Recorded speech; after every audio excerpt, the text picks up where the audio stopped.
Assalamualaikum warahmatullahi wabarakatuh. Baiklah, langsung saja di sini Bapak akan menjelaskan isi buku Ilmu Hadis kelas 2 IPK Peminatan Keagamaan. Itu pada bab 3. Bisa dilihat bukunya itu pada halaman 35 sampai pada halaman 43 dengan judul mengenal kutubut tis'ah. Ini sesuai dengan kurikulum terbaru, sebab kalau di buku lama, buku kurikulum 2013 itu adanya di kelas 10 ya, di kelas 10, tapi memang di buku kurikulum terbaru ini memang sudah pindah, bukan di kelas 10 lagi, tetapi di kelas kurikulum 2020 ini pada bab di kelas 12, khususnya di semester 1. Mengenal kutubut tis'ah, mengenal kitab 9 imam hadis. Ini sambungan dari pembahasan sebelumnya tentang kutubut tis'ah. Karena pembahasan tentang kutubut tis'ah ini, kitab 9 imam hadis ini dibagi 2 karena terlalu panjang videonya nanti kalau langsung saja 2 pembahasan, makanya dibagi 2 supaya tidak terlalu panjang videonya. Langsung saja. Di sini adalah kitab Sunan An-Nasa'i. Kitab Sunan An-Nasa'i termasuk salah satu di antara Al-Kutub As-Sihah As-Sittah. Nah, ini kuncinya di situ. Memang pembahasan kita itu berkenaan dengan kutubut tis'ah, kitab 9 imam hadis. Tapi kita harus paham di sini kalau Sunan An-Nasa'i ini ada tambahannya di sini as-sihah, Al-Kutub As-Sihah As-Sittah. Sunan An-Nasa'i itu terbagi menjadi 2. Ada Sunan Al-Kubra, terbagi menjadi 2. Kita harus ingat terbagi menjadi 2. Sunan Al-Kubra dan Sunan As-Sugra. Kalau secara bahasanya, kalau kita lihat Sunan Al-Kubra, itu kan besar, kemudian Sunan As-Sugra itu kecil. Ini secara kebahasaan ini bisa dikaitkan. Kalau Sunan Al-Kubra itu lebih banyak isi bukunya dibandingkan dengan Sunan As-Sugra. Sunan As-Sugra ini lebih sedikit isi hadisnya dibandingkan Sunan Al-Kubra. Sunan As-Sugra, kita dari sini Sunan As-Sugra. Sunan As-Sugra disebut Sunan Al-Mujtaba. Sunan Al-Mujtaba, Sunan pilihan. Nanti kalau ada pertanyaan, kalau Sunan Al-Mujtaba itu apa, Sunan apa? Kitab Sunan apa? Kitab Sunan At-Tirmizi, An-Nasa'i, Sunan Ibnu Majah, Sunan Abu Daud, Sunan apa? Kita harus tahu di sini adalah Sunan Al-Mujtaba, yaitu Sunan As-Sugra. Bagi menjadi 2, Sunan Al-Kubra dan Sunan As-Sugra, Sunan pilihan. Karena kualitas hadis-hadis dimuat di dalam Sunan ini hanya pilihan. Dilihat di sini kualitas hadis-hadis. Kalau kita berbicara tentang kualitas hadis, itu kan ada pembagian hadis berdasarkan kualitasnya. Ada hadis sahih, ada hadis hasan, ada hadis dhaif, di bawah dhaif itu ada hadis maudhu atau hadis palsu. Itu dari hadis dari segi kualitasnya. Kalau kita lihat kualitas hadis yang dimuat dalam Sunan ini, hanya hadis-hadis pilihan. Hanya hadis-hadis pilihan. Di mana? Di Sunan As-Sugra. Penulis kitab Sunan As-Sugra dilatar belakangi, Sunan As-Sugra ini dilatar belakangi oleh peristiwa ketika Imam An-Nasa'i memperkenalkan sebuah kitab hadis kepada seorang penguasa di Ramallah, Palestina. Penguasa itu bertanya kepada An-Nasai, apakah di dalamnya hanya memuat hadis-hadis sahih? Imam An-Nasai menjawab bahwa di dalam kitabnya tersebut dimuat hadis sahih, hasan, dan yang mendekati keduanya. Kemudian penguasa itu menyuruh untuk menuliskan hadis-hadis sahih saja, menuliskan hadis-hadis saja dalam kitabnya. Ya, berarti kalau di dalam Sunan As-Sughra itu ya tertulis hanya hadis-hadis sahih saja, hadis-hadis pilihan. Ya, dari Sunan Al-Kubra. Ya.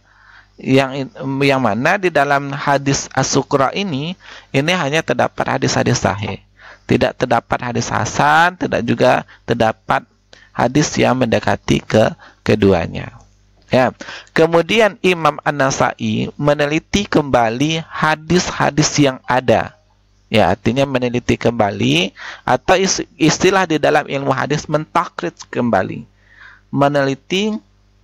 Meneliti apa? Sunan yang mana? Ya, itu adalah Sunan Al-Kubra. Ini diteliti kembali Sunan As-Sughra ini.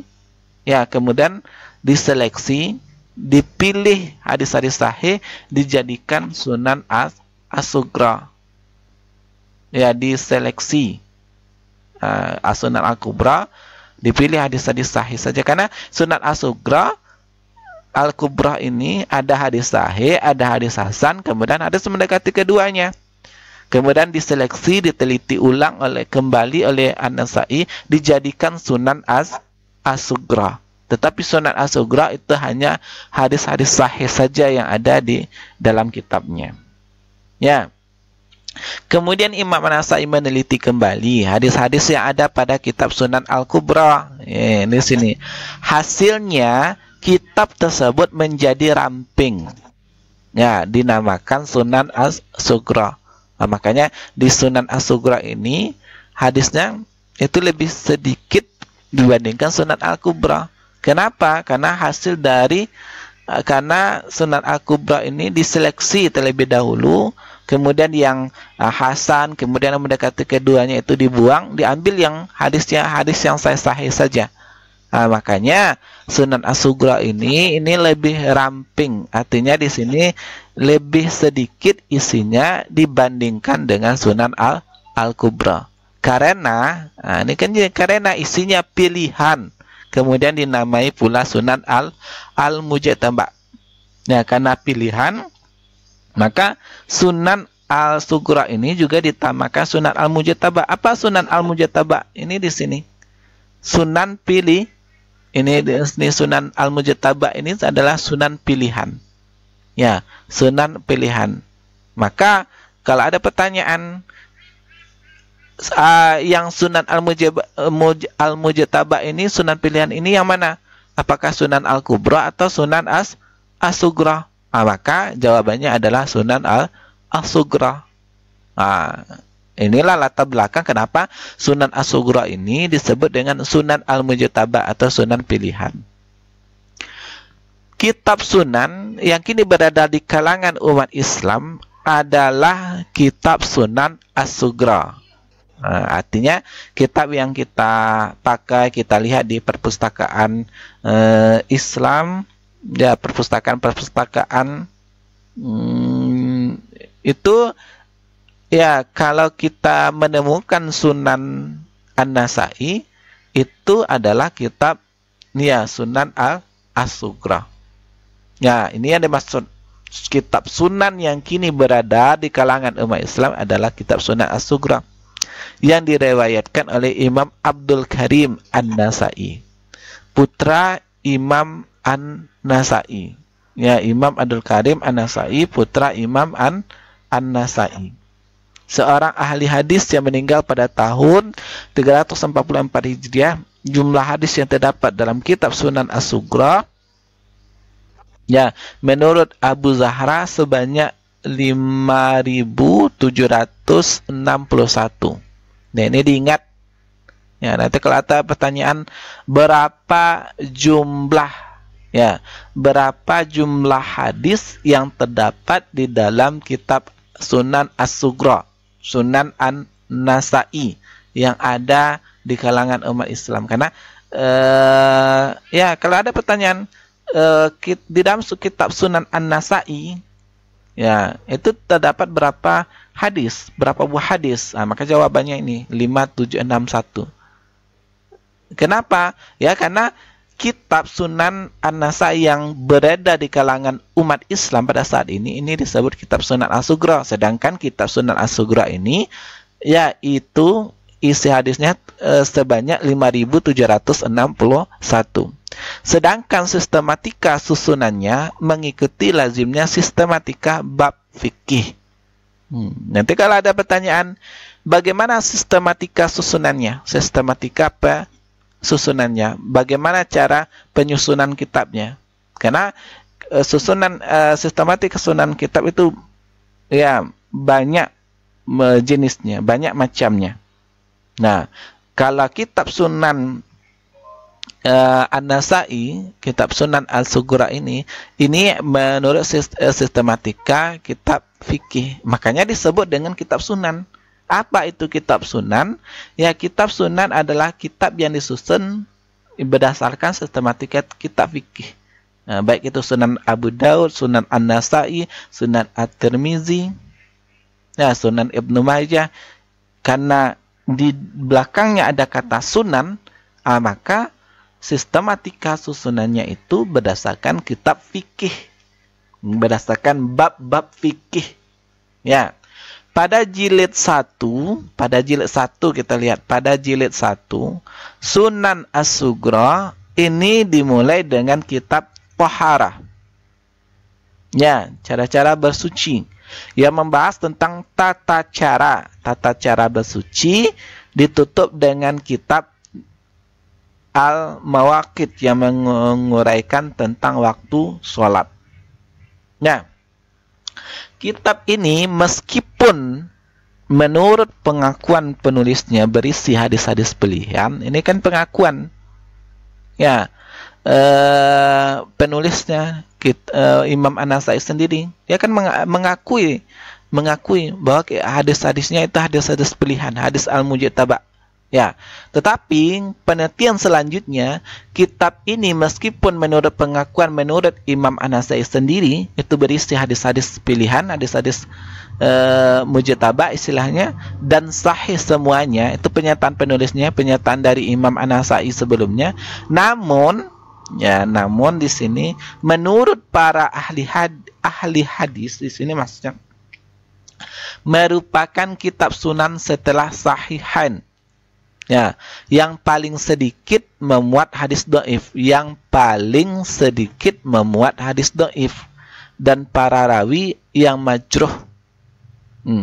Hal ini menurut Muhammad Abu Suhbah merupakan bukti ketelitian dan kecermatan Imam An-Nasa'i dalam menyusun kitab hadis tersebut. Oleh karena para ulama menempatkan Al-Mujtaba berada satu tingkat setelah kitab Sahih Bukhari dan Muslim. Nah, kita lihat di sini, ya, kalau kitab Sahih Bukhari, Sahih Muslim itu kan semua hadis yang terdapat di dalam kitab Sahih Bukhari Muslim itu semua hadisnya itu sahih, tidak ada hadis yang dhaif.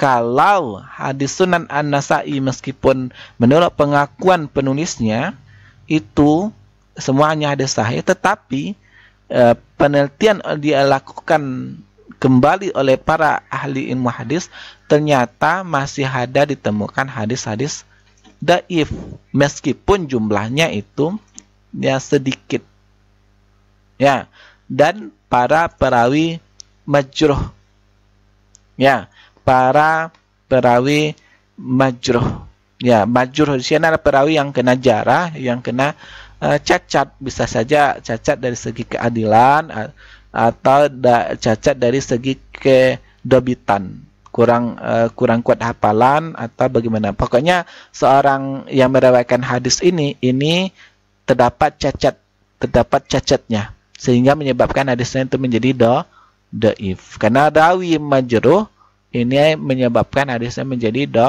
dhaif. Ya. Hal ini menurut Muhammad Abu Suhbah merupakan bukti ketelitian. Nah, karena disebutkan di sini paling sedikit memuat hadis dhaif dan para rawi yang majruh, ya, maka penelitian dari Muhammad Abu Suhbah merupakan bukti ketelitian dan kecermatan Imam An-Nasai. Nah, kalau dibandingkan dengan kitab-kitab kutubut tis'ah seperti Sunan Ad-Darimi umpamanya, Musnad Ahmad bin Hanbal umpamanya, ya, dalam menyusun kitab hadis tersebut, ya, oleh karena itu para ulama menempatkan Al-Mujtaba berada satu tingkat setelah kitab Sahih Bukhari dan Muslim. Ya, Subhi Saleh mengemukakan bahwa kitab hadis yang termasuk Tabaqat At-Tasniyah berada pada peringkat kedua adalah Jami' At-Tirmizi. Jami' At-Tirmizi, Sunan Abi Dawud, Sunan Ahmad bin Hanbal, dan Mujtaba An-Nasai. Nah, Subhi Saleh di dalam kitab hadisnya dalam Tabaqat At-Tasniyah berada pada peringkat kedua. Ya, semua kitab tersebut tidak sampai pada tingkat Sahihain atau Muwatta Imam Malik. Namun satu hal yang pasti, pengarangnya tidak bersikap tasahul, bersikap longgar dalam meriwayatkannya, dalam meriwayatkan hadis. Namun satu hal yang pasti, pengarangnya tidak bersikap tasahul, bersikap longgar dalam meriwayatkan hadis. Kitab Sunan An-Nasai adalah kitab yang kurang mendapatkan syarah, dibandingkan kitab Sunan yang lain. Di antara penulis syarah kitab Sunan An-Nasai adalah Jalaluddin As-Suyuti dalam kitab Zahrul Rabi' ala Al-Mujtaba. Nah, ini nanti kalau ada pertanyaan ya di antara kitab-kitab Sunan, ya kitab Sunan apa yang ya sedikit yang kurang mendapatkan syarah, maka jawabannya adalah kitab Sunan An-Nasai.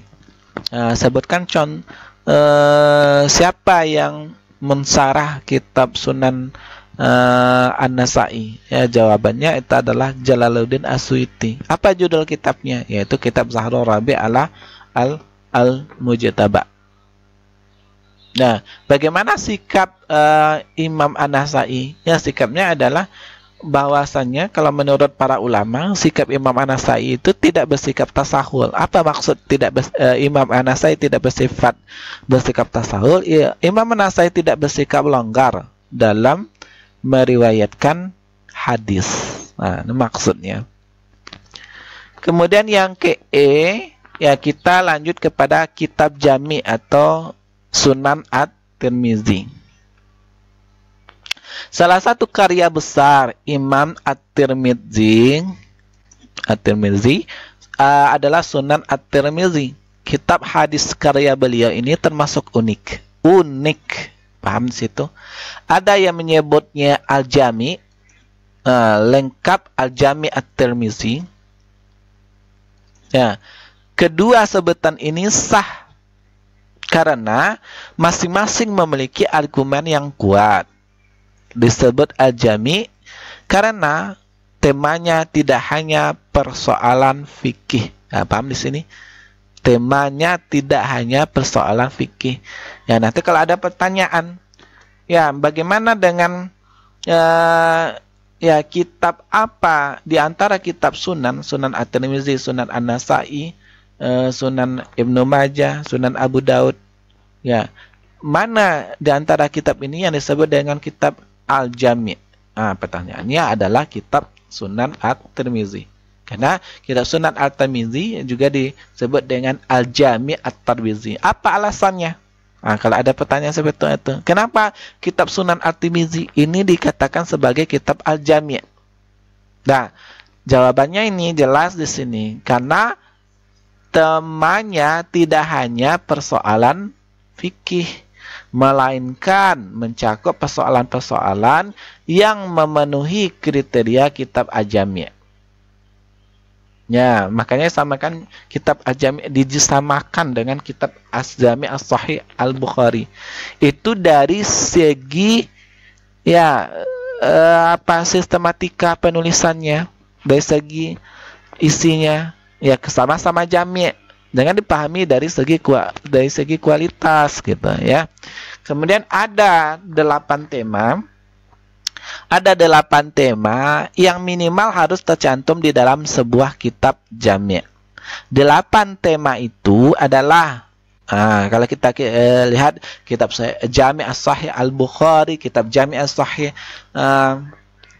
ya Muslim, kemudian kitab Jami' As-Sahih Tirmizi, terdapat 8 tema. Karena syarat dari kitab Jami' harus terpenuhi 8 tema ini. Apa temanya? Yang tema pertama itu adalah akidah. Tema kedua itu adalah hukum-hukum fikih. Kemudian tema yang ketiga itu adalah pemerdekaan budak. Kemudian etika makan dan minum, itu tema yang keempat. Nah, kemudian tafsir Al-Quran, itu tema kelima. Kemudian sejarah dan biografi tokoh, Nah, itu tema ke-5. Kemudian bepergian safar, itu 6. Kemudian kejadian-kejadian yang penting, itu 7. Kemudian ya, yang ke-8 ya, itu adalah pujian. Ya, pujian ya terhadap perjalanan hidup seorang manakib atau manakib, pujian terhadap perjalanan hidup seseorang, itu yang ke-8. Nah, artinya karena setelah diteliti kitab Sunan At-Tirmizi ini, ternyata itu ya tidak hanya membuat persoalan fikih sebagaimana Sunan Abu Daud, At-Tirmizi, Sunan Abu Daud, An-Nasai, kemudian Sunan Ibnu Majah, tetapi kitab ini membahas tentang kitab Al-Jami', kitab 8 tema. Nah, karena terpenuhi syarat-syarat ini, maka ulama ada yang mengatakan bahwa kitab Sunan At-Tirmizi disebut dengan Jami' Al-Tirmizi. Ini alasannya kalau ada pertanyaan nanti. Ya, pertanyaan kenapa kitab Sunan At-Tirmizi disebut juga dengan kitab Al-Jami', karena terpenuhi 8 tema. Ya, karena syarat dari kitab Al-Jami' harus terpenuhi syarat 8 tema ini, maka bisa dikatakan kitab Al-Jami'. Ya. Ya, selain itu, sebuah kitab hadis bisa saja dinamakan Al-Jami'. Secara harfiah berarti menghimpun. Ya, harfiah berarti menghimpun. Apabila mencantumkan hadis-hadis yang telah termuat di dalam kitab-kitab yang sudah ada, apabila mencantumkan hadis-hadis yang termuat di dalam kitab-kitab yang sudah ada, kitab Al-Jami' kayak At-Tirmizi di dalamnya membicarakan 8 tema yang ada pada kitab Jami', membicarakan 8 tema yang ada pada sebuah kitab Jami'. Ya, sedangkan menamai kitab karya At-Tirmizi ini dengan Sunan, ya kenapa juga dinamakan Sunan? Kenapa nggak hanya Al-Jami'? Karena kitab tersebut menghimpun hadis-hadis Nabi berdasarkan bab-bab fikih. Artinya sistematika penyusunan dari kitab Sunan ini berdasarkan itu bab-bab fikih. Ya, bab-bab fikih, sistematika penulisannya, maka disebutkan Sunan. Sama dengan kitab Sunan An-Nasai, kitab Sunan Ibnu Majah, kitab Sunan Abu Daud, ini sama-sama disusun berdasarkan sistematika fikih. Kualitas hadis yang diriwayatkan oleh At-Tirmizi adalah dalam kitabnya itu bervariasi setelah diteliti. Ya, meskipun pengakuan pengarangnya semuanya hadisnya sahih, ya ternyata ulama meneliti ulang kembali, memastikan apakah benar apa yang disampaikan oleh At-Tirmizi. Ya, dalam kitabnya itu bervariasi. Ada yang sahih, ada yang hasan, hingga dhaif. Ya, ada yang dhaif, ada yang gharib. Kemudian ada yang mu'allal. Ya, berdasarkan penelitian kembali oleh para ulama. Sungguh pun demikian, Sunan At-Tirmizi memiliki keistimewaan, ada nilai plus di sini. Ya, karena masing-masing kitab ini punya kelemahan dan kekurangan masing-masing gitu. Yang mengagumkan, ya, Sunan At-Tirmizi memiliki keistimewaan yang mengagumkan, ketekunan penyusunannya di dalam menjelaskan letak cacat. Ya, letak cacat, kekurangan hadis-hadis hasil penelitiannya yang masuk ke dalam kategori dhaif. Nah, kalau keistimewaannya, kalau yang hadis dhaif setelah diteliti oleh ulama, itu terdapat penjelasan-penjelasan oleh Imam At-Tirmizi tersebut. Ya, dijelaskan oleh At-Tirmizi. Ya, Imam At-Tirmizi ini tekun dalam hal menjelaskan apa? Menjelaskan letak cacatnya. Ya, setelah teliti memang ada hadis dhaif di dalamnya, tetapi ada penjelasan terhadap hadis dhaifnya. Ya, cacatnya seperti apa, kekurangan hadisnya seperti apa, dari hasil penelitian ada penjelasan ya tentang keadaan hadisnya, tentang kualitas hadis sebenarnya gitu ya. Ada penjelasannya. Ya, kalau ya menjelaskan letak cacat atau kekurangan hadis-hadis hasil penelitiannya yang masuk ke dalam kategori dhaif. Hadis-hadis dhaif yang terdapat dalam kitab ini pada umumnya hanya menyangkut fadail amal. Nah, fadail amal, anjuran melakukan perbuatan-perbuatan kebajikan. Nah, setelah itu memang terdapat di dalamnya hadis dhaif. Nah, tetapi pada umumnya ya hadis dhaif yang terdapat pada kitab At-Tirmizi ini, Sunan At-Tirmizi atau Jami' At-Tirmizi ini hanya berkaitan dengan fadail amal, anjuran melakukan perbuatan-perbuatan kebajikan. Hadis semacam ini lebih longgar dibandingkan dengan persyaratan bagi hadis-hadis tentang halal dan haram. Ya, hadis-hadis tentang syariat. Ya, ini perlu dipahami. Hadis semacam ini lebih longgar dibandingkan dengan persyaratan bagi hadis-hadis tentang halal dan haram. Nah, artinya Imam At-Tirmizi ini dalam hal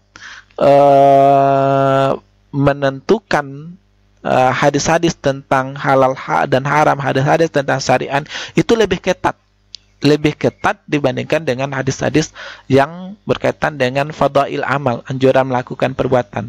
Kalau hadis-hadis berkaitan dengan anjuran perbuatan itu ya lebih longgar.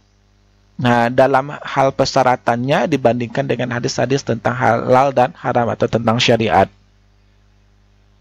Secara keseluruhan, kitab Sunan terdiri dari 5 juz. Nah, ini ada paham juga kita di sini. Terdiri dari 5 juz, kemudian 2376 bab, kemudian 3956 hadis. Nah, ya, adapun kandungan isi Sunan At-Tirmizi adalah ada kitab tahara, ada salat, zakat, saum, manasik, adhahi, syaidi, al-atma, asyraba, ru'ya, nikah, talak, hudud, nuzur, wal aimah, ad-diyat. Nah, ini pada dasarnya sistematika yang seperti ini. Ya, ini ya sistematika menurut bab-bab fikih. Makanya kitab Sunan At-Tirmizi disebut dengan Sunan At-Tirmizi. Tetapi kalau kita lihat di sini, ya karena di dalamnya bukan hanya berkaitan, ya kita lihat di sini ya. Nah, kalau di dalam kitab Sunan ini karena tidak hanya berkaitan dengan fikih, tetapi juga berkaitan dengan tema-tema lainnya. Ya, kalau kita lihat di sini tema-tema lainnya, ya seperti kitab Fadail Al-Quran. Nah, kan ini ya tema-tema tentang keutamaan Al-Quran. Ya, bukan termasuk tema dalam hal fikih. Ya, ini salah satu tema yang mana membahas ya tentang keutamaan Al-Quran, masuk, makanya dikatakan sebagai kitab Al-Jami'. Ya, karena pembahasan, kalau kita lihat judul-judulnya di sini, ini tidak hanya membahas masalah-masalah fikih, tapi juga masalah-masalah yang lainnya yang tidak berkaitan dengan fikih, maka disebut dengan kitab Al-Jami'. Ini alasannya kenapa kitab Sunan At-Tirmizi ini dikatakan Sunan Al-Jami' At-Tirmizi. Kemudian kitab Sunan At-Tirmizi juga menginspirasi, ya, menginspirasi para ulama setelahnya untuk berkarya. Ada beberapa kitab sarah dari Sunan At-Tirmizi. Di antaranya Abu Bakar Muhammad bin Abdullah Al-Ishbili Al-Arabi yang mengarang kitab Aridat Al-Ahwazi ala At-Tirmizi. Kemudian Ibnu Rajab Al-Hambali. Ya, ini paling tidak kita hafal di sini ya. Kalau Abu Bakar Muhammad disebutkan Abu Bakar bin Abdullah, itu pengarang dari mengarang kitab sarah apa? Sarah Ibnu Majah kah? Sarah Sunan Abu Daud kah? Ya, itu harus tahu kita. Ya, maka kalau Abu Bakar Muhammad bin Abdullah Al-Ishbili Al-Arabi ini pengarang dari kitab Sarah At-Tirmizi. Kemudian kalau Ibnu Rajab Al-Hambali ini pengarang dari Sunan At-Tirmizi. Kemudian Imam Sayyuti Asy-Syafi'i ya, yang menulis kitab Al-Qut'al Al-Muqtazi ala Jami' At-Tirmizi, ini juga menjelaskan kitab Sunan At-Tirmizi. Kitab Sunan Ibnu Majah, salah satu dari karya terbesar Imam Ibnu Majah adalah Sunan Ibnu Majah. Nama asal Sunan Ibnu Majah ialah Al-Sunan. Nama ini telah digunakan sendiri oleh Ibnu Majah, tetapi kemudian beliau memandang bahwa Al-Sunan itu terlalu umum, karena terdapat juga kitab-kitab hadis lain yang dinamakan Al-Sunan. Maka dengan itu dihubungkan nama kitab kepada penyusunnya dan dinamakan Sunan Ibnu Majah. Ya, sama dengan kitab Sunan lainnya. Sunan An-Nasa'i pengarangnya An-Nasa'i, Sunan Ad-Darimi pengarangnya Ad-Darimi. Ya, Sunan, begitu juga yang sekarang Sunan Ibnu Majah pengarangnya itu Ibnu Majah. Kitab yang terdiri dari 4 jilid. Ya, berapa jilid? Adalah 4 jilid. Ini adalah salah satu karya Ibnu Majah yang masih beredar sampai sekarang. Beliau menyusun sunan menjadi beberapa kitab dan bab. Ya, kitab ini disusun secara baik dan indah menurut sistematika fikih. Beliau memulai sunan ini dengan bab mengikuti sunnah Rasulullah. Nah, bab yang pertamanya itu adalah bab mengikuti sunnah Rasulullah. Dalam bab ini, dia membahas hadis yang menunjukkan kekuatan sunnah, kewajiban untuk mengikuti dan mengamalkannya. Sebagian ulama sudah sepakat bahwa kitab hadis yang pokok ada 5. Al-Kutub Al-Khamsah, yaitu Sahih Bukhari, Sahih Muslim, Sunan Abu Daud, Sunan An-Nasa'i, Sunan At-Tirmizi. Ya, mereka tidak memasukkan Sunan Ibnu Majah mengingat derajat kitab ini lebih rendah dari 5 kitab tersebut. Tetapi sebagian ulama lainnya menetapkan 6 kitab hadis pokok dengan menambah Sunan Ibnu Majah sehingga terkenal dengan Kutub As-Sittah 6 kitab hadis. Nah, dia ada kutub as-sittah, ada judul kita sekarang kutubut tis'ah, kitab 9 imam hadis. Ya, yang jelas di sini ya ini berbeda pendapat itu di kalangan ulama. Ada yang hanya mengatakan kitab pokok itu ada 5, tidak termasuk 5 di sini, tidak termasuk Sunan Ibnu Majah. Ya, alasannya kenapa? Ya, ini adalah sebagian ulama. Alasannya kenapa? Kitab Sunan Ibnu Majah tidak dimasukkan ke dalam kitab hadis yang pokok itu. Ya, alasannya mengingat derajat kitab ini lebih rendah dari 5 kitab tersebut. Ya, sebagian ulama menganggap bahwa Sunan Ibnu Majah lebih rendah daripada Sahih Bukhari dari tingkatan derajat hadisnya, lebih rendah daripada kitab Sahih Muslim, lebih rendah daripada kitab Sunan Abu Daud, lebih rendah daripada Sunan An-Nasai, lebih rendah derajatnya itu daripada Sunan At-Tirmizi.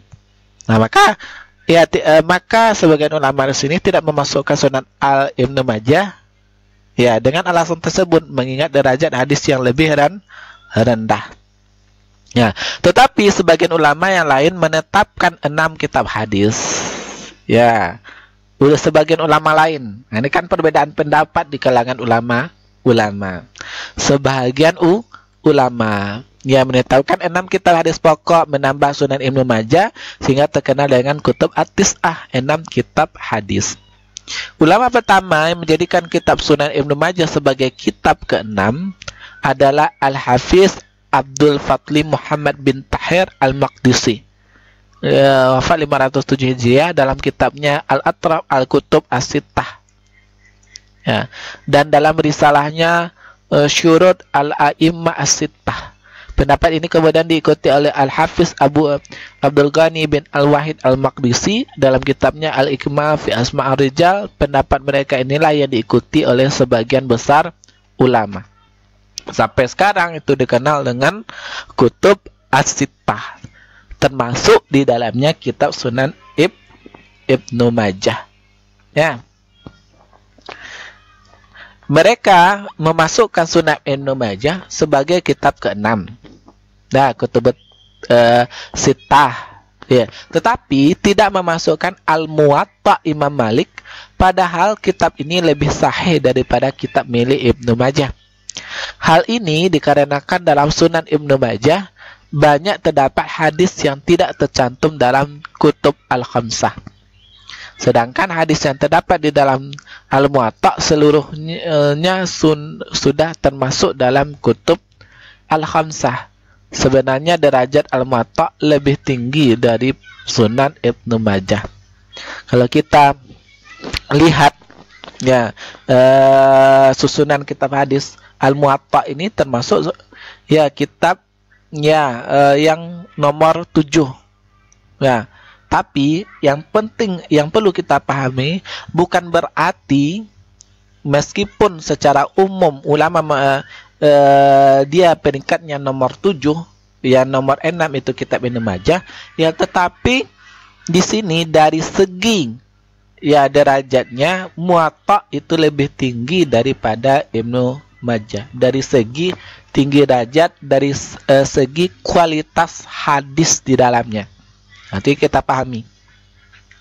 Ya, ini padahal kitab ini lebih sahih. Ini yang mereka memasukkan Sunan Ibnu Majah sebagai kitab ke-6, tetapi tidak memasukkan Al-Muwatta Imam Malik. Ya, artinya di sini kitab Al-Muwatta Imam Malik posisinya di kitab 9 buku Imam Ilmu Hadis itu nomor 7, kitab yang nomor 7. Kalau yang nomornya 6-nya itu kitab Sunan Ibnu Majah. Artinya kitab Muwatta Imam Malik ini tidak termasuk ke dalam kitab Kutubut Sittah, kitab 6 Imam Hadis. Ya, padahal kalau kita dilihat kenyataannya sini, kitab ini lebih sahih daripada kitab milik Ibnu Majah. Artinya kitab Muwatta Imam Malik ini lebih sahih daripada kitab milik Ibnu Majah. Seharusnya kalau dilihat dari kesahihannya, ya kitab Muwatta ini masuk kitab ke dalam ya kitab 6 kitab Kutubus Sittah, 6 kitab Imam Hadis. Ya, kenapa tidak dimasukkan? Kenapa Ibnu Majah yang dimasukkan diposisikan nomor 6? Ya, hal ini dikarenakan di dalam Sunan Ibnu Majah banyak terdapat hadis yang tidak tercantum dalam kutub Al-Khamsah. Ya, di dalam Sunan Ibnu Majah itu banyak terdapat hadis-hadis yang tidak tercantum dalam kutub Al-Khamsah. Artinya hadis-hadis baru, yang mana hadis baru ini banyak terdapat pada kitab Sunan Ibnu Majah, yang mana hadis baru ini tidak terdapat pada kitab Kutubul Khamsah. Nah, ini alasannya kenapa Sunan Ibnu Majah ini dimasukkan ke dalam 6 kitab Imam Hadis, bukan kitab Al-Muwatta Imam Malik. Ya. Sedangkan hadis yang terdapat di dalam Al-Muwatta seluruhnya sudah termaktub dalam kutub Al-Khamsah. Nah, sedangkan kalau kitab Al-Muwatta meskipun lebih sahih daripada kitab Ibnu Majah, ya seluruh hadis itu sudah termaktub dalam kutub Al-Khamsah. Ya, sudah ada di dalam kutub Al-Khamsah. Kitab Al-Muwatta hadisnya juga terdapat dalam kitab Sahih Bukhari. Isi kitab hadis Al-Muwatta juga terdapat pada Sahih Bukhari, Sahih Muslim, kitab Sunan Abu Daud, Sunan An-Nasai, Sunan Abu Daud An-Nasai. Ya, sudah termasuk dalam kitab-kitab kutub Al-Khamsah. Ya, yang memang sebenarnya derajat Al-Muwatta lebih tinggi dari kitab Sunan Ibnu Majah. Nah, makanya di sini kalau ada pertanyaan jangan Ananda terjebak nantinya. Kalau pertanyaannya, ya mana derajat lebih tinggi derajat Al-Muwatta dibandingkan Sunan Ibnu Majah? Nah, maka jawabannya lebih tinggi derajat Al-Muwatta. Ya, kalau dibanding dan lebih sahih hadis yang terdapat dalam kitab ya kitab Al-Muwatta, kitabnya ya kitab Al-Muwatta ya dibandingkan dengan Sunan Ibnu Majah. Tapi kalau pertanyaannya ya apa mana Al-Kutub Al-Khamsah ini ya kalau hadis ya kalau Ibnu Majah ini banyak terdapat hadis yang tercantum dalam kutub Khamsah. Nah, kalau yang namanya Al-Muwatta Imam Malik, ya banyak banyak hadisnya terdapat di dalam kutub Khamsah, maka tidak dimasukkan ke dalam Sunan kitab Kutubus Sittah, kitab 6 9 Imam Hadis.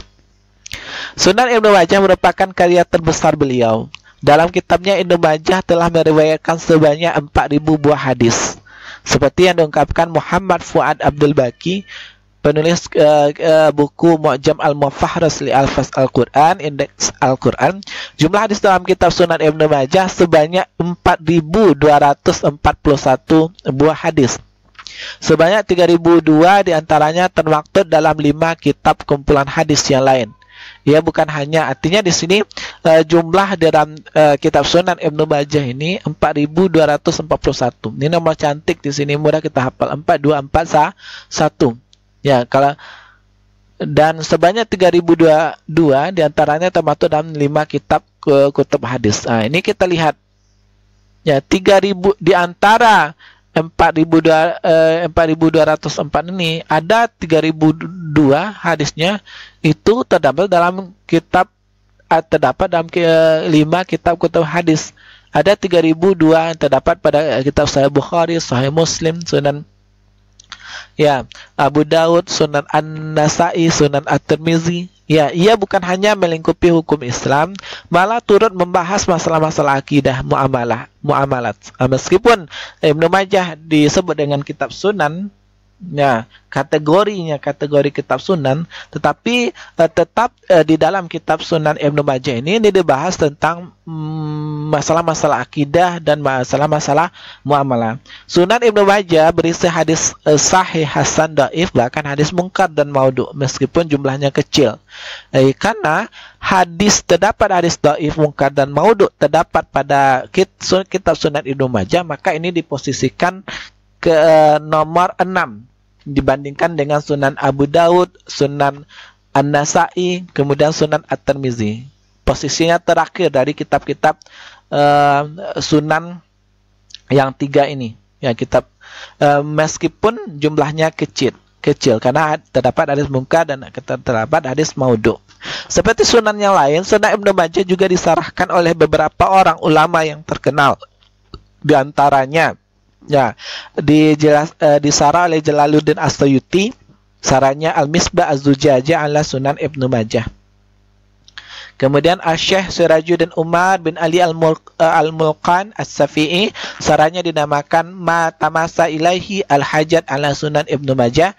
Kemudian Abi Al-Hasan bin Abdul Hadi As-Sindi, sarahnya Kifayat Al-Hajat fi Syarah Ibnu Majah. Kamaluddin Muhammad bin Musa, kitabnya dinamakan Ad-Dibajah.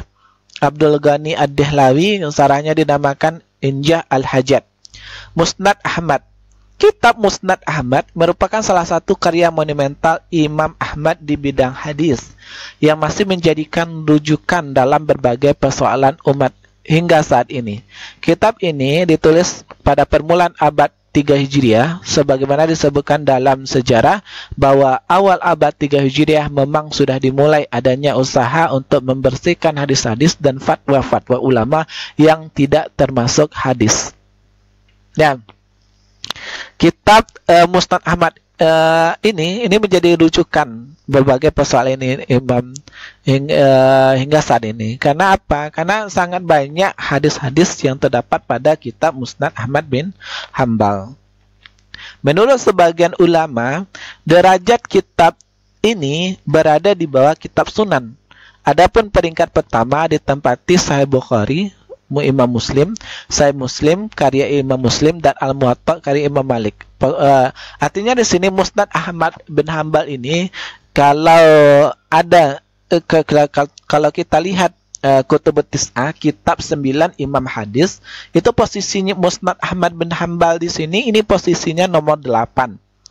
Yang nomor 7-nya Muwatta Imam Malik, yang nomor 6-nya yang kita bahas tadi Ibnu Majah. Ya, ini posisinya nomor 8. Ya, ini pendapat dari sebagian ulama. Ya, karena derajat kitab ini berada di bawah kitab Sunan.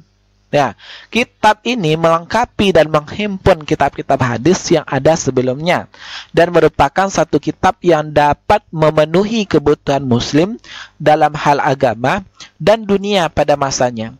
Seperti halnya ulama-ulama abad ketiga semasanya. Ahmad menyusun hadis dalam kitabnya secara musnad. Ya, kalau secara musnad maksudnya kitab hadis yang disusun di dalam Musnad Ahmad bin Hambal ini disusun berdasarkan nama-nama abjad, nama-nama sahabat, dengan sistematika menurut disusun dengan huruf hijaiyah.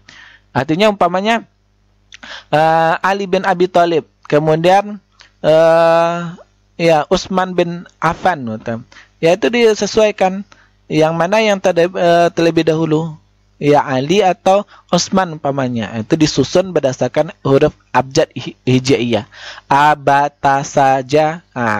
Makanya kitab Musnad adalah kitab yang disusun berdasarkan nama-nama sahabat.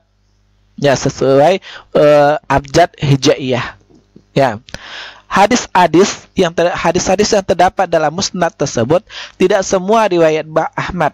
Sebagian merupakan tambahan dari putranya yang bernama Abdullah dan tambahan dari Abu Bakar Al-Qat'i. Artinya sumber dari Musnad Ahmad bin Hambal itu tidak berasal dari Imam Ahmad saja, tetapi ada sumber lainnya. Ada disebutkan 6 sumbernya, yaitu Abdullah dan Abu Bakar. Berbeda dengan kitab Sunan At-Tirmizi, Sunan An-Nasai, Sahih Bukhari, itu hanya dari Bukhari saja, Sahih Muslim dari Muslim saja. Ya, kalau Musnad Ahmad bin Hambal itu bukan dari Ahmad bin Hambal saja, tetapi juga dari putranya, tetapi juga ada tambah-tambah dari Abu Bakar Al-Qad'i. Ya. Makanya di sini hadis-hadis yang terdapat dalam Musnad Ahmad itu dihimpun dari ada 6 sumbernya. Ya. Hadis-hadis yang terdapat dalam kitab Musnad menurut penelitian para ulama, hadis ada yang sahih, satu, ada yang hasan, kemudian ada juga yang dhaif. Ini kan kitab Musnad Ahmad bin Hambal berbeda dengan Sahih Bukhari, Sahih Muslim. Kalau Sahih Bukhari, Sahih Muslim tidak ada di dalamnya hadis dhaif. Sedang kalau dalam Musnad Ahmad bin Hambal ada di dalamnya hadis dhaif, hadis yang lemah gitu. Di dalamnya terdapat hadis-hadis sahih yang diriwayatkan oleh penyusun kitab 6 dan juga hadis-hadis yang tidak diriwayatkan oleh mereka itu. Artinya di dalam kitab Musnad Ahmad bin Hambal itu sudah banyak terangkum di dalamnya, ya, isi-isi dalam kitab Kutubus Sittah. Isi dari kitab Sahih Bukhari ya dapat juga kita temukan di dalam Musnad Ahmad bin Hambal. Isi hadis terdapat dalam kitab Sunan bisa juga kita temukan di dalam kitab Musnad Ahmad bin Hambal. Ya, ini yang dimaksud. Di dalam Musnad Ahmad bin Hambal ini terdapat hadis-hadis sahih yang diriwayatkan oleh penyusun kitab 6. Ya, dan juga hadis-hadis yang tidak diriwayatkan oleh mereka itu. Nah, hadis-hadis yang ini makanya isi dalam Musnad Ahmad bin Hambal itu sangat banyak, tebal, berjilid-jilid. Ya, sangat banyak hadis di dalamnya. Ya. Hadis-hadis terdapat dalam Musnad Ahmad dihimpun dari 6 sumber, yaitu hadis yang diriwayatkan oleh Abdullah dari ayahnya, Ahmad bin Hambal. Kemudian langsung hadis seperti ini paling banyak jumlahnya di dalam Musnad Ahmad bin Hambal. Artinya selain dari hadis yang berasal dari Ahmad bin Hambal sendiri, terdapat juga di dalam kitab Musnad Ahmad bin Hambal tambahan-tambahan dari yang lainnya selain dari Ahmad bin Hambal. Contohnya yaitu anak dari anaknya, yaitu Abdullah, dari ayahnya Ahmad bin Hambal, ya, dengan mendengar langsung. Kemudian hadisnya didengar Abdullah dari ayahnya dan dari orang lain. Hadis semacam ini sangat sedikit jumlahnya. Hadis yang diriwayatkan oleh Abdullah dari selain ayahnya, hadis-hadis ini ahli hadis menyebutnya zawaid Abdullah, tambahan. Hadis yang didengar dari Abdullah dari ayahnya tetapi dibacakan kepada sang ayah. Artinya Abdullah, anak dari Imam Ahmad ini mendengar dari Imam Ahmad bin Hambal, kemudian dibacakan kepada Ahmad bin Hambal. Kemudian 5, hadis yang didengar dan dibacakan oleh Abdullah kepada ayahnya, tetapi Abdullah menemukannya dalam kitab sang ayah yang ditulis dengan tangan. Nah, hadis yang diriwayatkan oleh Al-Hafiz Abu Bakar Al-Qati'i. Ya. Metode penyusunan kitab Musnad Ahmad jelas berbeda dengan metode penyusunan kitab lainnya. Kalau kitab Sunan dan Sahih misalnya mengurutkan pembahasan dengan mengacu pada sistematika fikih. Nah, pada sistematika fikih, yaitu mulai dari bab ibadah, pernikahan, muamalah, dan seterusnya. Itu adalah kitab Sunan atau Sahih yang semisal. Ya, Musnad tidak demikian. Musnad Ahmad bin Hambal ini tidak seperti itu, tidak berdasarkan sistematika fikih. Ya, hadis-hadis dalam Musnad disusun berdasarkan riwayat para perawi. Artinya seluruh hadis yang diriwayatkan oleh perawi ditampilkan dalam satu bagian. Yang umpamanya hadis yang diriwayatkan oleh Abu Hurairah, umpamanya hadis satu saja Abu Hurairah, semua hadis yang diriwayatkan oleh Abu Hurairah umpamanya 100 hadis dibuat satu bab tersendiri. Begitu juga hadis yang diriwayatkan oleh Aisyah dibuatkan satu bab tersendiri. Artinya ya, satu orang perawi ya, itu ditampilkan itu pada satu bagian satu bab. Jadi khusus perawi itu saja yang ada meriwayatkan hadis. Ya, itu maksudnya. Sedangkan bagian selanjutnya memaparkan himpunan hadis yang diriwayatkan perawi lain. Nah, berdasarkan versi terhimpun dalam Maktabat Syamilah, kitab Musnad Ahmad berisi 14 bagian, yaitu Musnad Al-Ashra Al-Mubashirin bi Al-Jannah, Musnad 10 sahabat yang mendapat jaminan masuk surga. Ini Musnad Al-Ashra Al-Mubashirin bi Al-Jannah. Kemudian Musnad As-Sahaba Ba'da Al-Ashrah, Musnad sahabat selain 10 sahabat di atas. Nah, Musnad Ahli Al-Bait, Musnad sahabat yang tergolong ahli bait. Ya, berarti siapa-siapa saja sahabat yang tergolong ahli bait itu dikumpulkan menjadi satu musnad tersendiri. Ini kan diantara 14 bagian musnad. Kemudian Musnad Bani Hashim, musnad sahabat yang berasal dari Bani Hashim. Musnad sahabat yang berasal dari Bani Hashim. Kemudian Musnad Al-Mukshirin min Sahabah, musnad sahabat yang banyak meriwayatkan hadis. Siapa-siapa saja sahabat yang meriwayatkan hadis dikumpulkan pada satu musnad tersendiri di antara 14 bagian musnad. Ya, ini contohnya yang lain. Ada Baqi Musnad Al-Muksirin, musnad sahabat yang juga banyak meriwayatkan hadis. Musnad Al-Makkiyin, musnad sahabat yang berasal dari Mekah. Musnad Al-Madaniyin, musnad sahabat yang berasal dari Madinah, dan selanjutnya di sini. Dalam kaitan ini dapat dikatakan bahwa salah satu hal unik dalam penyusunan kitab musnad, nah hal-hal yang unik di sini dalam hal penyusunan kitab musnad, menyusun hadis berdasarkan nama para sahabat. Ini menyusun hadis berdasarkan para sahabat. Berbeda dengan kitab sunat. Nah, kalau kitab sunan itu disusun berdasarkan bab fikih, bukan berdasarkan nama-nama sahabat. Ya, sistematika penulisannya. Ya. Yang meriwayatkan hadis musnad yaitu hadis berdasarkan nama para sahabat Nabi Shallallahu Alaihi Wasallam yang meriwayatkan hadis itu. Untuk mempergunakan kitab ini, seseorang harus menetapkan dulu hadis riwayat siapa yang ia kehendaki. Karena itu bagi orang yang merujuk kepada kitab musnad dan ia mau mencari hadis berkaitan dengan bab salat, misalnya, ia tidak akan mendapatkan hasil apa-apa. Sebab dalam kitab musnad tidak akan ditemukan bab salat, bab zakat, dan sebagainya. Seperti itu. Ya, kalau kita mencari hadis di dalam kitab musnad itu harus kita ketahui terlebih dahulu nama sahabatnya. Ya, baru kita cari hadisnya. Karena kalau yang namanya kitab Musnad Ahmad bin Hanbal ini disusun berdasarkan nama para sahabat, maka kita harus tahu terlebih dahulu nama sahabatnya, baru setelah itu mencari hadisnya. Ya, merujuk kepada kitab Musnad dan ia mau mencari hadis berkaitan dengan bab salat, misalnya, ia tidak akan mendasarkan apa-apa. Nah, sebab kalau di dalam kitab Musnad itu tidak ada bab salat, tidak ada bab zakat, dan sebagainya. Yang ada, yang ada hanyalah bab tentang nama-nama sahabat serta hadis-hadis yang diriwayatkan mereka. Kemudian lanjut kepada kitab Al-Muwatta Malik atau Muwatta Imam Malik.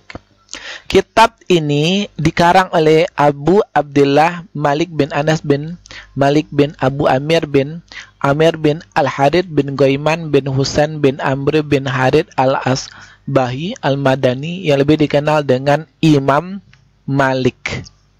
Nah, nanti kalau ada pertanyaan, kalau disebutkan nama asli dari Imam Malik siapa, atau pertanyaannya dibalik, ya, kalau Abu Abdullah Malik bin apa ini siapa Siapa namanya di sini? Yaitu Imam Malik, kan ada tulisan Malik di dalamnya ya. Kitab yang berisi hadis-hadis Nabi Muhammad dan fatwa sahabat dan tabi'in ini dinamakan Muwatta. Maka dikatakan Muwatta Imam Malik. Ya, sebelum kitab tersebut disebarluaskan, Imam Malik telah melakukan sosialisasi. Ya, dengan menyadarkan karyanya tersebut di hadapan 7 ulama fikih Madinah dan mereka menyepakatinya. Hal ini seperti yang terdapat dalam sebuah riwayat As-Suyuti bahwa Imam Malik berkata, "Aku mengajukan kitabku ini kepada 70 ahli fikih Madinah.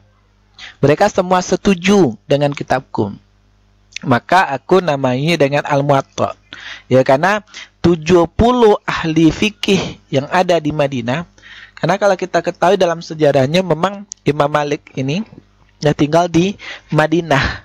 Ya, mereka semua setuju dengan kitabku tersebut, maka aku namai dengan Al-Muwatta. Nah, kalau arti secara Al-Muwatta itu adalah yang disetujui, yang disepakati. Nah, ini kan tepat juga bahasanya, karena Muwatta disepakati oleh 70 ahli fikih. Ya, disetujui oleh 70 ahli fikih Madinah. Ya, seperti yang disinggung sebelumnya, kitab ini berisi hadis Rasulullah, baik yang bersambung sanad maupun tidak. Nah, baik yang bersambung sanad maupun tidak. Ya, artinya artinya ada hadis sahih, ada hadis tidak. Ada yang tidak sahih. Kalau syarat sahih kan bersambung sanad. Kemudian kalau tidak bersambung sanad, hadis dhaif. Artinya di dalam kitab Muwatta ini ada hadis yang bersambung sanad, ada yang hadisnya sahih. Ya, ada yang tidak bersambung sanad, berarti tidak sahih. Fatwa sahabat, ada juga fatwa sahabat. Nah, ini berbeda dengan kitab lainnya. Berarti yang di dalam kitab Al-Muwatta ini bukan ya bukan hadis saja, tetapi terdapat di dalamnya fatwa sahabat Nabi dan juga fatwa tabi'in. Ya, pendapat tabi'in, pendapat sahabat Nabi. Nah, kalau pendapat fatwa sahabat atau fatwa tabi'in ini bukan hadis, ya. Para ulama berbeda pendapat terhadap jumlah hadis yang terdapat di dalam kitab ini. Ibnu Habbad yang dikutip Abu Bakar Ar-Rabi Syarah At-Tirmizi menyatakan ada 500 hadis yang disaring dari 100.000 hadis.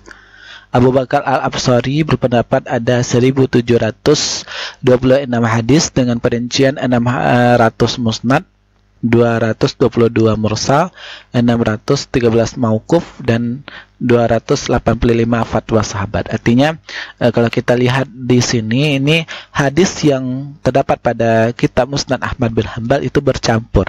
Ada hadis mauquf, ada hadis mursal, ya, hadis mauquf, ya, hadis yang disandarkan kepada sahabat.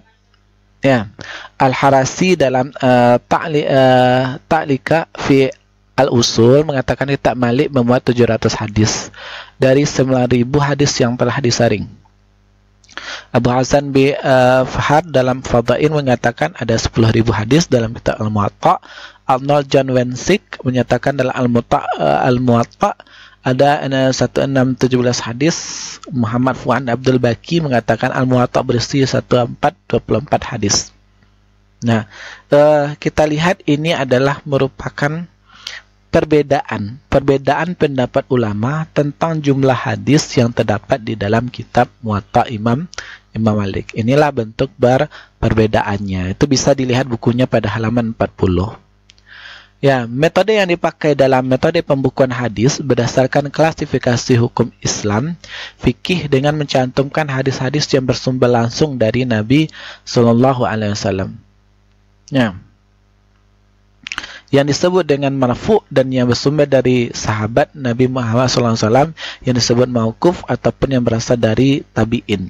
Yang disebut al-maqtu. Imam Malik juga mengungkapkan tahapan-tahapan yang berupa A. Penyeleksian terhadap hadis yang disandarkan kepada Nabi, atsar dan fatwa sahabat, fatwa tabi'in, ijma' ahli Madinah, dan pendapat Imam Malik sendiri. Nah, berarti kalau ada pertanyaan, metode apa yang dipakai oleh Imam Malik? Ya, jawabannya adalah metode pembukuan hadis berdasarkan klasifikasi hukum fikih dengan mencantumkan hadis-hadis yang bersumber langsung dari Nabi atau dari sahabat atau hadis marfu, ya, atau mauquf tabi'in atau maktu Imam Malik atau maktu. Nah, bagaimana tahapan-tahapannya? Makanya jawabannya adalah tahapan-tahapannya di sini adalah penyelesaian terhadap hadis-hadis disandarkan kepada Nabi. Kemudian asar dan fatwa sahabat, ada fatwa tabi'in, ijma' ahli Madinah, pendapat Malik itu sendiri. Kemudian lanjut yang kitab yang terakhir itu adalah kitab Sunan Ad-Darimi. Kitab hadis kali Ad-Darimi berjudul Al-Hadis Al-Musnad Al-Marfu' wa Al-Mauquf wa Al-Maqtu'. Nah, dari bahasanya saja kita akan mengetahui Al-Hadis Al-Musnad Al-Marfu'. Kalau marfu' disandarkan kepada Nabi. Kalau kita akan mengenal di sini hadis marfu', hadis yang disandarkan kepada Nabi. Kemudian mauquf, hadis mauquf, hadis yang disandarkan kepada sahabat. Ya, kemudian al-maqtu, hadis yang disandarkan kepada tabi'in. Nah, kitab ini disusun dengan menggunakan sistematika berdasarkan bab-bab fikih. Makanya disebut dengan kitab Sunan. Kenapa? Ya, karena disusun berdasarkan bab-bab fikih. Ya, sehingga karenanya kitab ini lebih populer dengan Sunan Ad-Darimi. Ya, kitab ini berisi hadis-hadis marfu', mauquf, maqtu, sesuai dengan namanya. Al-Hadis Al-Musnad Marfu' wa Al-Mauquf Al-Maqtu. Ya. Bagian terbesar dari hadis yang terdapat dalam kitab tersebut adalah hadis marfu'. Artinya, hadis yang paling banyak, ini maksud dari bagian terbesar. Hadis yang paling banyak yang terdapat di dalam kitab Sunan Ad-Darimi ini, yang paling banyak itu adalah hadis marfu'. Apa itu hadis marfu'? Hadis yang disandarkan kepada Nabi. Nah, namun ada kalanya Ad-Darimi mengemukakan atsar dari sahabat maupun at-tabi'in. Ya, artinya di sini fatwa-fatwa sahabat dan fatwa-fatwa tabi'in, perkataan-perkataan sahabat dan perkataan-perkataan tabi'in juga terdapat di dalam Sunan Ad-Darimi. Nah, hal semacam ini ia kemukakan dalam beberapa bab tentang hukum fikih seperti dalam bab tahara dan faraid. Artinya dicampur di dalamnya. Di dalam hadisnya, contoh di bab tahara atau bab faraid ini tercampur hadis marfu', mauquf atau hadis maqtu'. Kitab karya Ad-Darimi memiliki penyusunan yang baik. Ya, baik penyusunannya di sini. Yang terangkai dalam 24 kitab, ya, ratusan bab, dan 3.367 buah hadis. Nah, adapun urutan sistematika penyusunan kitab sebagai berikut. Ada mukaddimah, ada tahara, salat zakat, as-saum, al-manasik, al-adai, as-said, al-idma'a, asyribah, ar-ru'ya, an-nikah, at-tala, al-hudud, an-nuzur. Nah, ini kan pembahasan tentang fikih semuanya di sini. Wa amin, adiyat, al-jihad, as-siyar, al-buyu, al-tizan, ar-rika, faraid, al-wasaya, fadail, al-Quran. Ya. Dalam menyusun kitab, Ad-Darimi hanya mengemukakan satu hadis atau dua hadis atau tiga hadis saja dalam satu bab. Sangat jarang sekali dijumpai dalam suatu bab terdapat hadis lebih dari 3 hadis. Nah, kalau kita lihat, ya, ratusan babnya. Nah, tetapi dalam suatu bab itu, ya, sangat jarang dalam suatu bab sangat jarang itu dijumpai lebih dari 3 hadis. Mengingat kapasitas Ad-Darimi tampaknya ia memang menyengaja hanya memasukkan hadis-hadis dengan kualitas tinggi. Ya, sengaja memasukkan hadis dengan kualitas-kualitas yang tinggi. Inilah alasan mengapa ia tidak memasukkan hadis-hadis mu'allaq ke dalam kitabnya. Hadis mu'allaq memang ada di dalam kitab tersebut, tetapi jumlahnya sangat sedikit dan tidak lebih dari 10 buah hadis.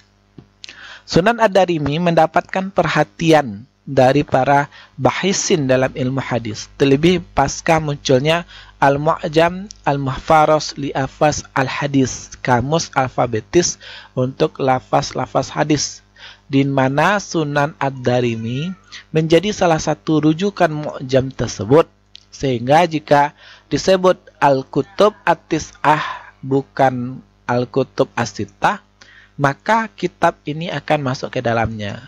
Artinya, ya, Sunan Ad-Darimi ini masuk kepada Kutub At-Tis'ah.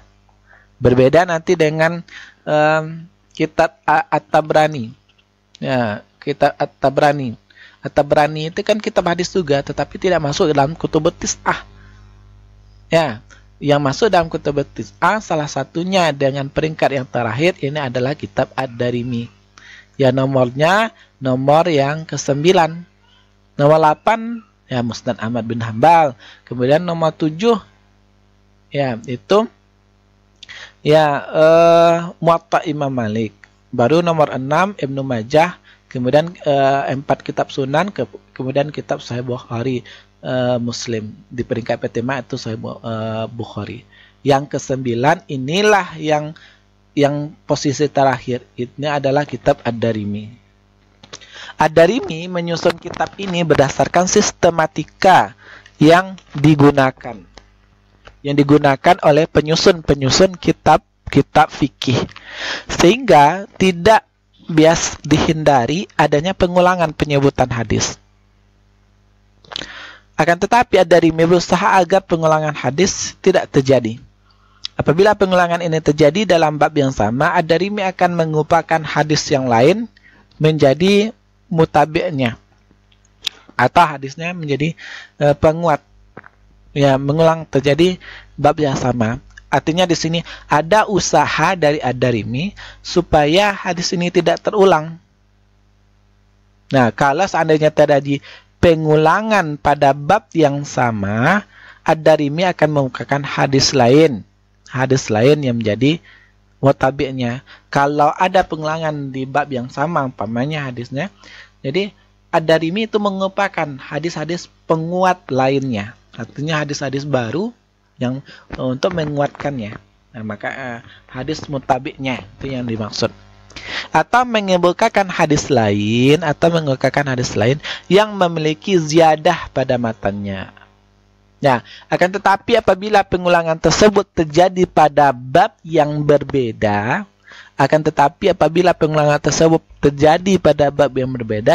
terkadang Ad-Darimi mengungkapkan hanya yang hadis yang persis sama. Baik sanad maupun matan. Hal ini dapat dilihat ya hadis-hadis pada kitab As-Salat bab At-Taghanni bi Al-Quran, diulang din akhir kitab pada kitab Fadail Quran bab Taghanni bil Quran. Nah, terkadang ada mengupakan hadis yang persis sama baik sanad maupun matanya. Ya, kemudian kita di sini penting juga mendalami karakter. Ya, kita tidak hanya berbicara tentang teori atau transfer ilmu saja, tetapi di sini ada nilai-nilai tarbiyah, nilai-nilai pendidikan. Terutama di sini adalah pendidikan karakter. Maka kita harus mendalami karakter di sini. Contoh Al-Bukhari, ya Al-Bukhari di sini. Al-Bukhari orang pertama menseleksi dan memilah hadis dari sahih dan dhaif. Tidak berhenti sampai di situ, Al-Bukhari melakukan perjalanan pencarian hadis dan telah menemui rawi sebanyak 80.000 orang. Artinya ya berguru kepada yang sebenarnya lebih dari 80 orang dengan jumlah hadis kurang lebih 1 juta hadis. Itu yang Imam Bukhari, lebih kurang 1 juta hadis. Dari jumlah yang begitu banyak, hanya 4.000 hadis yang masuk seleksi dalam kitab sahihnya. Kerja keras dan kehati-hatian para pejuang hadis, ini pejuang hadis. Seperti Imam Bukhari di sini, kitabnya kitab Sahih Imam Bukhari. Makanya sekarang banyak yang pidato, yang ceramah, yang TV atau menulis buku atau dalam kitab fikih akhlak, banyak dicantumkan di sana riwahu Bukhari. Nah, seperti itu. Ya, kerja keras dan kehati-hatian para pejuang hadis dalam pencarian dan menseleksi hadis patut itu diteladani oleh kita semua.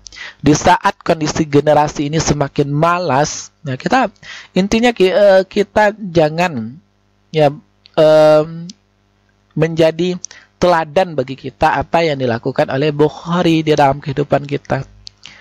Ya, sulit mencari satu hadis, pergi ke Kufah, Basrah, Madinah, Makkah, di penjuru pelosok Islam di Mesir guna mencari hadis. Terkadang satu hadis berjalan beribu-ribu mil. Dulu kan tidak ada ya pesawat dan lain sebagainya. Kalau kita mudah saja pergi ke Jakarta 1 jam. Kalau dulu bagaimana berjalan kaki, butuh biaya dan lain sebagainya. Ya, seperti itu perjuangan di sini mencari hadis. Ya, kalau kita yang sekarang ya masalah paket saja banyak, dan banyak juga mengecoh. Padahal kalau kita memang usaha, ya Bapak berikan solusi Ananda. Ya ini ya di dalam pendapat Bapak yang nonton YouTube di channel ini banyak manfaatnya. Anda bisa mengulang di sini. Ya, kalau seandainya ada kendala bisa mengulang. Sewaktu-waktu nanti juga akan dibutuhkan. Artinya Anda belajar itu bukan untuk sekarang saja, tapi untuk yang akan datang. Makanya jangan kita ya malas. Semakin ada teknologi semakin malas, ya itu tidak diharapkan seperti itu. Ya, kita harus mencontoh ulama, karena ulama itu adalah pewaris para nabi. Nah, dan menabobokkan itu generasi sekarang oleh kenikmatan fasilitas hidup. Ya, fasilitas Imam Bukhari ini fasilitasnya ya sangat minim sekali berbeda dengan sekarang. Ya, selektif artinya bisa memilah dan memilih mana yang baik dan bermanfaat dan mana yang jelek dan moderat. Ya, keikhlasan. Ya, makanya kita perlu kerja keras dan kehati-hatian menerima berita-berita hoak. Jangan kita tergiur dengan berita hoak. Artinya nanti kita bisa akan tersesat, ya, menjalani kehidupan yang bisa bahagia dunia akhirat. Kalau kita tersesat, ya terpengaruh oleh berita-berita hoak, berita-berita yang tidak benar, ya jalan kita nanti bisa akan tersesat. Otomatis kita akan sesara dunia akhirat. Nah, keikhlasan mereka mengumpulkan hadis dalam satu kitab merupakan cerminan perjuangan menegakkan dan meninggikan kalimatullah. Nah, ini adalah jihad fisabilillah. Man jahada fina lanahdiyannahum subulana. Barang siapa yang betul-betul berjuang di jalan kami, lanahdiyannahum subulana, pasti Allah, janji Allah, pasti kami akan menunjukkan jalan bagi dia. Nah, maka kita di sini kita memilih jurusan agama, ya banyaklah mendalami ilmu agama. Kita sebarkan ke masyarakat kita sekitar. Ilmu agama bukan hanya bermanfaat bagi kita, tetapi bagi keluarga kita dengan menyebarkan ilmu yang kita dapat, bagi masyarakat kita dari bangsa negara dengan menyebarkan ilmu yang kita dapat. Maka kita ya dalamilah agama, ya untuk kebaikan, kebahagiaan dunia dan akhirat. Ya, tidak pernah terbayangkan kalau apa yang diucapkan dan dilakukan oleh Nabi tidak terdokumentasi. Ya, keikhlasan. Apalah untung dari Al-Bukhari di sini? Ya, di dunia ini. Ya, yang diharapkan itulah untung. Makanya ikhlas berbuat amal. Maka kita mencari ilmu itu harus benar-benar ikhlas. Ya, masalah harta dan lain sebagainya, yaitu Allah akan berikan bonus. Ya, pasti Allah akan memberikan bonus. Jelas kita ikhlas belajar. Ya, ikuti aturan-aturan yang ada. Jangan sampai malas belajar gitu. Tidak pernah terbayangkan kalau apa yang diucapkan dan dilakukan oleh Nabi tidak terdokumentasi. Rangkuman. Kitab-kitab hadis sangat banyak jumlahnya, sangat banyak. Ya, selain dari Kutubut Tis'ah ini sangat banyak lagi kitab-kitab hadisnya. Ya, namun kitab-kitab hadis yang dianggap bisa dijadikan pedoman atau mu'tabarah hanya terbatas. Ya, mengenal kitab hadis yang mu'tabarah, ya seperti kitab Kutubus Sittah, Kutubut Tis'ah yang kita bahas pada materi saat sekarang ini menjadi sangat penting. Ya, kalau bagi pengkaji hadis sangat penting bagi kita kalau kita ingin mendalami tentang hadis Nabi. Ya, sebagai bahan referensi dalam mengambil ajaran-ajaran Islam, termasuk hukum. Kita ya termasuk kita belajar fikih hukum, bagaimana hukum sholat, bagaimana hukum puasa, itu mau tidak mau itu kita harus mengambil sumbernya itu dari Al-Quran dan hadis. Kalau tidak nanti kita bisa tersesat. Ya. Kitab-kitab hadis mu'tabarat tersebut adalah Sahih Al-Bukhari, satu. Kedua, Sahih Muslim. Kemudian Sunan Abu Daud. Kemudian 4, ya, Sunan An-Nasai. Kemudian kelima, Sunan At-Tirmizi. Ini posisinya ya. Mana yang lebih peringkat yang pertama itu Bukhari, peringkat kedua Sahih Muslim, peringkat ketiga Abu Daud, peringkat keempat Sunan An-Nasai, peringkat kelima itu Sunan At-Tirmizi, peringkat keenam Sunan Ibnu Majah. Kemudian ya, ini peringkat yang ke 7 Muwatta Imam Malik. Ini yang ke-8 Musnad Ahmad. Yang ke-9 itu Sunan Ad-Darimi. Ya, harus tahu urutan ini ya peringkatnya. Yang peringkat pertama itu adalah Sahih Bukhari, peringkat terakhir adalah Sunan Ad-Darimi. 9 kitab ini disebut Kutub At-Tis'ah. Tis'ah ini kan dalam bahasa Arab artinya 9. Ya, Kutub At-Tis'ah, kitab yang 9. Setiap kitab-kitab tersebut memiliki kelebihan sendiri-sendiri. Ya, punya kelebihan-kelebihan sendiri. Ada plus sendirinya. Memiliki sistematika penulisan yang beragam. Ada sistematika penulisan beragam. Ya, seperti Musnad Ahmad bin Hanbal. Kalau kita ingin mencari hadisnya bukan berdasarkan bab, tapi berdasarkan nama sahabat. Nah, kalau kita di dalam kitab Sunan ingin mencarinya berdasarkan bab-bab fikih. Nah, ini yang disebut sistem penulisan yang beragam pula pada masing-masing kitabnya. Setiap kitab hadis tersebut disarah oleh ulama-ulama berikutnya. Nah, artinya telah ada kitab Kutubut Tis'ah ini, ulama generasi selanjutnya ya akan muncul ulama-ulama yang mensarahnya. Artinya yang menjelaskan isi kitabnya. Ya, ayo berlatih, kita ya mesti harus tahu di sini ya, sebutkan secara berurutan Kutub At-Tis'ah itu apa saja, harus paham di sini. Untuk apa kita belajar kalau tidak ilmu yang kita dapati itu tidak lengkap di pikiran kita. Paling tidak kita bisa menjawab pertanyaan-pertanyaan ini. Sebutkan secara berurutan Kutub At-Tis'ah. Jelaskan alasan mengapa kitab Sahih Bukhari lebih unggul daripada Sahih Muslim. Ini kan sudah dibahas sebelumnya, silakan dijawab. Sebutkan syarat-syarat hadis sahih menurut Al-Bukhari. Mengapa Imam Malik menamakan kitab hadisnya dengan Al-Muwatta? Ya, kenapa? Ya, harus ada pertanyaannya. Harus ada jawaban. Apa keunikan dari Musnad Ahmad? Kemudian tugas individu.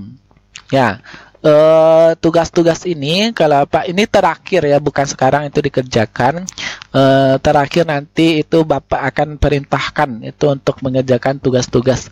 Kalau semua materi sudah Bapak jelaskan ya. Setelah Anda mempelajari nama-nama kitab yang mu'tabar, kitab-kitab yang populer, ya, maka yang kitab 9 imam hadis ini, maka lengkapilah tabel berikut untuk lebih mempermudah pemahaman Anda. Nama kitab Sahih Bukhari berapa jumlah hadisnya, ditulis di sini. Kemudian jumlah babnya berapa? Sahih Muslim jumlah hadis, jumlah babnya berapa? Sunan Abu Daud jumlah hadis, jumlah bab. Ana Sunan An-Nasai, At-Tirmizi, Ana Ibnu Majah, Darimi, Al-Malik, Ahmad, Ad-Darimi. Berapa jumlah hadisnya? Ya, berapa juga jumlah babnya, ini yang dijawab di sini. Kemudian tugas kelompok siswa-siswi di kelas dibagi menjadi 9 sesuai dengan jumlah kitab yang dibahas. Setiap kelompok membuat ringkasan tentang satu kitab yang muktabar, kemudian dipresentasikan tanpa teks di depan kelas. Pembagian nama kitab dengan cara diundi. Ya, itu saja. Kalau ada salah dan janggal, Bapak mohon maaf, dan Bapak sudahi dengan wabillahi taufiq wal hidayah. Wassalamualaikum warahmatullahi wabarakatuh.